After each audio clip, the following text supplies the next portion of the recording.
কখনো কখনো আমার মন থেকে বানানো ইনগ্রিডিয়েন্টস দিয়ে যদি কোনো রান্না করি তাহলে সেই রান্নাটা কেন জানি না ভালো হয়ে যায়। আজকে বানাচ্ছি কাজু কাতলা, নামটাও আমারই দেয়া আর বানাচ্ছি আমার মন থেকে। যেহেতু কাজু কাতলা নাম দিয়েছি তাই কাজু তো একটু বেশি দিতেই হবে। তার সাথে অর্ধেকটা পেঁয়াজ, অর্ধেকটা টমেটো, 4-5টা কাঁচা লঙ্কা, 1 চামচ পোস্ত, 1 চামচ সাদা সর্ষে দিয়ে একটা পেস্ট বানিয়ে রাখবো। আর ওইদিকে নুন হলুদ দিয়ে মাখানো মাছগুলোকে সর্ষের তেলে ভেজে তুলে রাখবো। আর ওই তেলের মধ্যেই ফোড়নে দেবো কালো জিরে দিয়ে যে বাটা মশলাটা সেটা দিয়ে পরিমাণ মতো নুন, চিনি, লঙ্কা গুঁড়ো দিয়ে কন্টিনিউয়াসলি নাড়াচাড়া করতে হবে।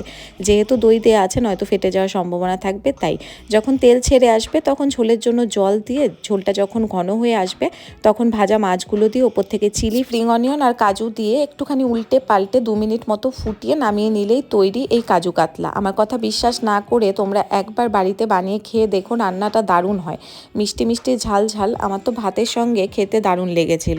তোমাদের কেমন লাগলো অবশ্যই কমেন্টসে জানিও। যদি ভালো লাগে অবশ্যই একটা লাইক করে দিও।